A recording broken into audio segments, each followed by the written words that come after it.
नमस्कार, आदाब, सत श्री अकाल, जय हिंद। दोस्तों, ये कुछ तस्वीरें जो आपको नज़र आ रही हैं, ये बयां कर रही हैं हमारे आज के पंजाब का किस्सा।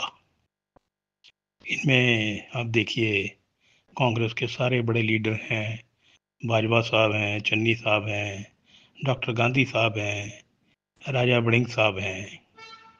सब के सब मुख्तलिफ जगहों पर, पटियाला में, जालंधर में, चंडीगढ़ में एक ही बात कह रहे हैं कि इस रूलिंग पार्टी ने डेमोक्रेसी की हत्या की है, हत्या कर रही है आने वाले 21 दिसंबर के इलेक्शन के लिए। रूलिंग पार्टी ज्यादती कर रही है अपोजिशन के कैंडिडेट से, उनको नॉमिनेशन नहीं हो रही, नॉमिनेशन नहीं हुई, उनको तंग किया गया, उनको मारा गया, पीटा गया, कागज उनके धक्के से ले लिए गए और बाकी सब कुछ जो हमारी डेमोक्रेसी का हिस्सा है वो बतला रहे हैं।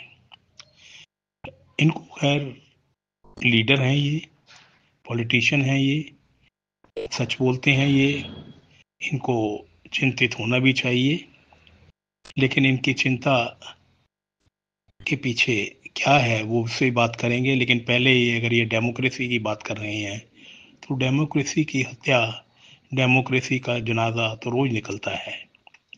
आप पार्लियामेंट देख लीजिए, लोकसभा देख लीजिए, राज्यसभा देख लीजिए, कोई भी स्टेट असेंबली की वर्किंग देख लीजिए, सब में डेमोक्रेसी का जनाजा ही निकल रहा है। और क्या निकल रहा है? इतने साल, 78 साल, 80 साल, 78 साल हो गए, अभी भी वही सीवरेज, वही सड़कें, वही लाइट, वही पानी, ये समस्याएं चल रही हैं। और मैं दावे से कह सकता हूँ, जब तक ये हिंदुस्तान रहेगा, जब तक दुनिया के नक्शे पर हमारा देश रहेगा, ये समस्याएं हमेशा चलती रहेंगी। सीवरेज की समस्या रहेगी, पानी की समस्या रहेगी, सड़कों की समस्या रहेगी, ये सब रहेंगी और ये रहनी भी चाहिए। अगर नहीं रहेंगी तो हमारे सियासतदानों का, हमारे ऑफिसर्स का, हमारे काउंसलर्स का दाल फुल्का कैसे चलेगा? मैं एक बात दावे से कह सकता हूँ, अगर मैं गलत हूँ तो मुझे सड़क पर घड़ी से घसीटा जाए, मेरे कोड़े मारे जाएं, मेरे साथ बुरे से बुरा व्यवहार किया जाए अगर मैं गलत प्रूफ हो जाऊं। मैं ये दावे से कहता हूं कि पटियाला शहर में जो सीवरेज के नाम पर पिछले 15 साल में खर्चा हुआ है वो निकाल के देख लें। उस सारे खर्चे से सारे पंजाब का सीवरेज डाला जा सकता था, सारे पंजाब की सीवरेज की समस्या हल हो सकती है। लेकिन नहीं, ना ऐसा हुआ है, ना ऐसा होगा। हर गांव, हर शहर, हर पंचायत, हर कौंसिल, छोटी या बड़ी, हर कमेटी, सब में ये समस्या 70-75 साल से चल रही है और हमेशा ये चलती रहेगी। यही हमारा देश है। तभी तो कहते हैं इंडिया इज ग्रेट, हिंदुस्तान का कोई मुकाबला नहीं है। अब इन तस्वीरों की को देखकर मैं एक बात इन साहेबों से पूछना चाहता हूँ। आज आपको डेमोक्रेसी की हत्या याद आ गई, आज आपको डेमोक्रेसी का जनाजा याद आ गया। वो वक्त याद नहीं आया कि जब आपकी सरकार थी, जब कांग्रेस की सरकार थी, तब अकाली दल बीजेपी कैंडिडेट के साथ क्या हुआ था। यही सब कुछ हुआ था। मैं चश्मदीद गवाह हूं इस बात का। उससे पहले जब कांग्रेस की सरकार नहीं थी, अकालियों की सरकार थी, बीजेपी की सरकार थी, तब कांग्रेस के कैंडिडेट के साथ भी यही हुआ था। मैं उस वक्त ये जो ITI का बूथ है वहां वोट पाने गया हुआ था। यहाँ से नरेश दुग्गल, जो आजकल पटियाला के शहरी प्रेसिडेंट हैं, खड़े हुए थे।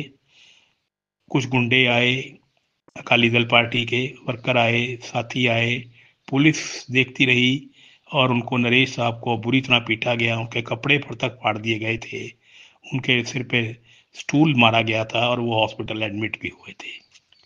गोपाल सिंगला साहब, जो अब 58 नंबर वार्ड से खड़े हुए हैं, वो थोड़े से सियाने थे, उन्होंने वक्त की नज़ाकत को देखा, वो अपनी टिंड फोड़ी चक के भज गए। उन्होंने सोचा भी मार खाने से कोई फायदा नहीं। लेकिन जब उनकी सरकार आई तब उन्होंने भी यही किया। 60 में से 59 कांग्रेस के जीते थे और एक सिर्फ उन्होंने दूसरी पार्टी का जिताया था। ये ये है हमारी डेमोक्रेसी। तो अब आपको तकलीफ क्यों हो रही है? ये सब, ये जो अब आज की जो हमारी रूलिंग पार्टी है पंजाब में, खास आदमी पार्टी, इसने इस पार्टी ने अपने जो पुरानी पॉलिटिकल पार्टी थी, पुरानी सरकारों से ही ये सब सीखा है।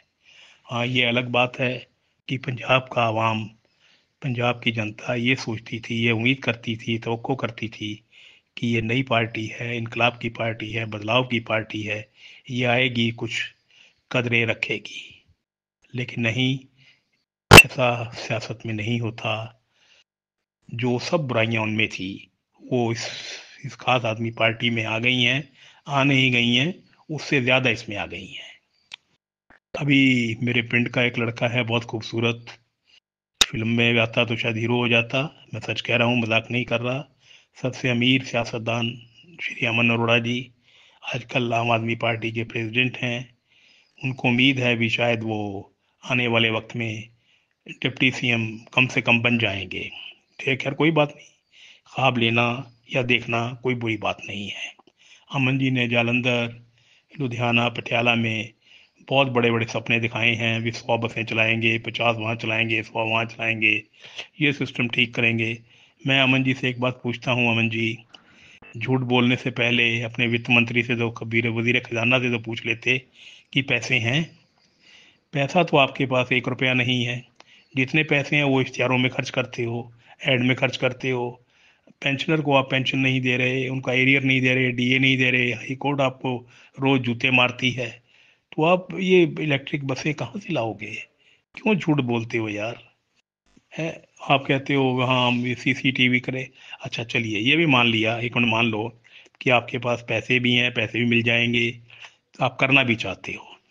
लेकिन आप 3 साल, आपकी सरकार रही, आप 3 साल क्या करते रहे? इंतजार करते रहे कि इलेक्शन हो तब करेंगे। क्या कमाल है ना।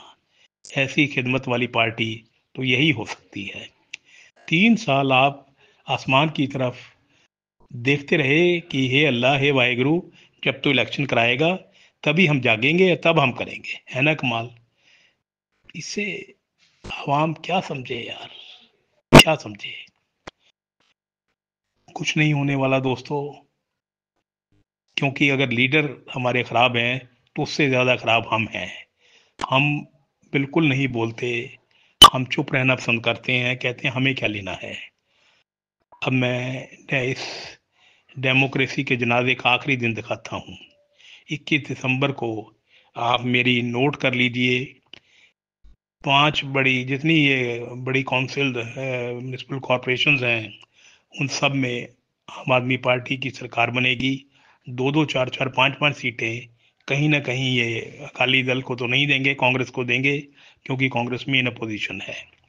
क्योंकि अगर वो दे देंगे 5-5, 6-6, तो फिर ये कह सकते हैं कि देखो जी, कुछ तो आपके जीते हैं ना, तो वो कैसे जीत गए? तो हमने कोई बेईमानी नहीं की। ये इनके लिए ये रास्ता बचेगा। और जितनी छोटी कमेटीज हैं, 43 के करीब जहाँ इलेक्शन हो रहे हैं, उनमें कम से कम 35-36 पर आम आदमी पार्टी की सरकार बनने वाली है। कमेटीज इनकी बनने वाली हैं। एक बात और कहने से मैं गुरेज नहीं करूंगा कि रूलिंग पार्टी जो होती है वो अकेले इलेक्शन नहीं लड़ती। 23 हमारे जिले हैं, तो 23 डीसी, 23 एसएसपी, और उन आगे जो प्यादे चमचे, एसपी, डीडीसी, डीएसपी, ये सब इकट्ठे मिलकर इलेक्शन लड़ते हैं रूलिंग पार्टी के लिए। ऐसा करना उनकी मजबूरी हो जाती है, क्योंकि अगर हमने डीसी शिप रखनी है, एसएसपी शिप रखनी है, जो कि प्लम पोस्ट मानी जाती है। क्यों प्लम पोस्ट मानी जाती है, ये सारा हिंदुस्तान जानता है। वो तभी आपकी रहेगी अगर आप वहां से इनकी सरकार बनाओगे। तो चले गए दिन यार जब फाख्ता उड़ाया करते थे, जब कोई डीसी या एसएसपी स्टैंड ले लेता था कि नहीं मैंने गलत काम। अब तो एक टटपूंजिया सा एमएलए होता है, वो आकर जो मर्जी काम करवा ले। तो अब खत्म हो गया सब कुछ। अब ये सिस्टम बहुत रॉटन हो गया, अब इसका कोई इलाज नहीं है। लेकिन दुख तो ये है कि हमारी जनता इसे एक्सेप्ट करती है, इसे कबूल करती है और कुछ नहीं बोलती। तो जो जनता कुछ नहीं बोलती, उसको वही मिलता है जो उसको मिलना चाहिए। हमें जो मिलना चाहिए वो हमें मिल रहा है। इससे ज़्यादा हम ना डिज़र्व करते हैं, ना हमारी तकदीर में लिखा है। शाहिर साहब कहा करते थे कि वो सुबह कभी तो आएगी, लेकिन मैं शाहिर साहब को ये कहना चाहता हूँ कि शाहिर अंकल, मैं शाहिर अंकल इसलिए कह रहा हूँ क्योंकि वो मेरे वालिद के दोस्त थे। शाहिर अंकल, आप जहाँ भी हों, ये सुन लीजिए, कम से कम हिंदुस्तान में वो सुबह कभी नहीं आएगी। खुदा हाफिज।